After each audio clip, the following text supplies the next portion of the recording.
वेदारंभ के बाद अब अगला संस्कार आता है केशांत संस्कार। ये केशांत जो है, नाम ही इसे पता चलता है कि केश माने बाल, अंत माने समापन। तो केशांत का मतलब जिसमें अपने जातक जो है बालों को साफ करा देता है।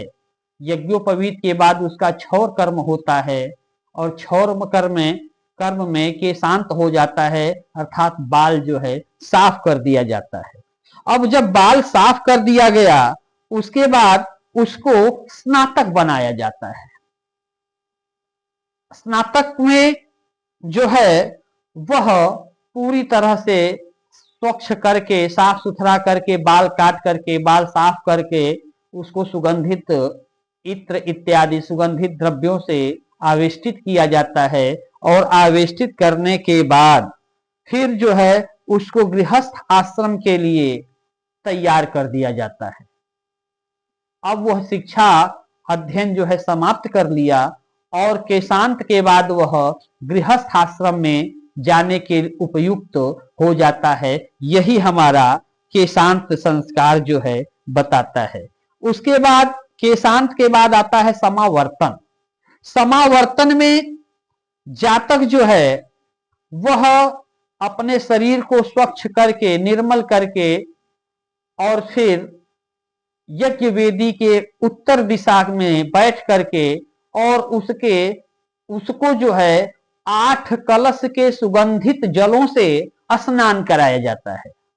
और जब 8 कलश के सुगंधित जल से जब जातक को स्नान करा दिया जाता है, उस विद्यार्थी को स्नान करा दिया जाता है, तब वह गृहस्थ आश्रम में जाने के योग्य बन जाता है। और फिर वह स्नातक होकर के गृहस्थ आश्रम के लिए जब तैयार होता है, तब तक उसकी जो आयु होती है वह 23 से 24 वर्ष तक की हो जाती है। तब तक वह अपने पूर्ण ब्रह्मचर्य को अपने जीवन में धारण किया रहता है। और ब्रह्मचर्य को धारण करने के बाद 24 वर्ष के बाद तब वह अगले संस्कार के लिए अर्थात विवाह संस्कार के योग्य होता है। और जब विवाह संस्कार में व्यक्ति प्रवेश करता है, जब विवाह संस्कार उसका किया जाता है, तब वहां वह स्नातकाय वराय, हमारे यहाँ विवाह संस्कार में आया है कि स्नातकाय वराय, स्नातक के रूप में, विष्णु रूप में जो है वर विवाह के लिए जाता है। और यह विवाह शब्द जो है वि उपसर्ग पूर्वक वह धातु, वहती, ले जाता है। तो विवाह में वर जो है अपने घर से अपने ससुराल की तरफ जाता है, इसलिए प्रस्थान करता है, इसलिए वह विवाह शब्द से द्योतित किया जाता है। विवाह में हमारे यहाँ सनातन धर्म में विवाह के 8 प्रकार बताए गए, जिसमें सबसे उत्तम विवाह जो है वह उत्तम विवाहों की कोटि में जो विवाह बताए गए उसमें पहला विवाह है ब्रह्म विवाह, दैव विवाह, आर्ष विवाह, प्रजापत्य विवाह, गांधर्व विवाह, असुर विवाह, पैशाच विवाह, राक्षस विवाह। इस प्रकार से यह 8 विवाह बताए गए। तो हमारे यहाँ सनातन धर्म जो है, हिंदू धर्म जो है, वह ब्रह्म विवाह का प्रावधान करता है। और ब्रह्म विवाह के द्वारा व्यक्ति अपने गृहस्थ आश्रम में प्रवेश करता है। और जब अर्धांगिनी उसके साथ होती है तो वह शनै शनै जो पग बढ़ाता जाता है और गृहस्थ आश्रम में प्रवेश करता जाता है। यह विवाह संस्कार हुआ।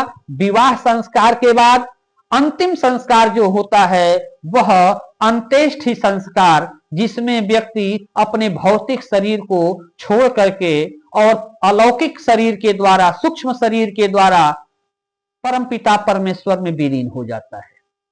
और जब परमपिता परमेश्वर में वह विलीन होता है तो इस जगत में उसकी भौतिक शरीर जो है, जो कामनाओं से अतृप्त होती है, उसको अग्निदाह करके तृप्त कर दिया जाता है। जब तक शरीर जलाई नहीं जाती तब तक वो अतृप्त रहती है, और जब वह अतृप्त शरीर को जला दिया जाता है तो वह पूरी तरह से समाप्त हो जाती है, पंच तत्व में विलीन हो जाती है।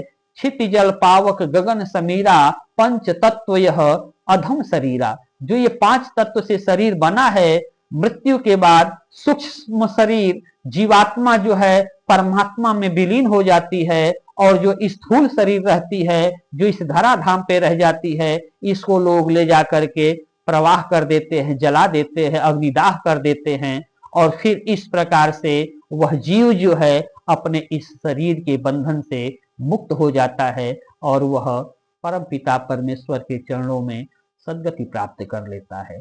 तो इस प्रकार से यह हमारे सनातन धर्म के 16 संस्कार रहे, जिनको कि हम आपके बीच लेकर के आए। अब हम फिर किसी अगले विषय को लेकर के अगले वीडियो में आपके सम्मुख उपस्थित होंगे।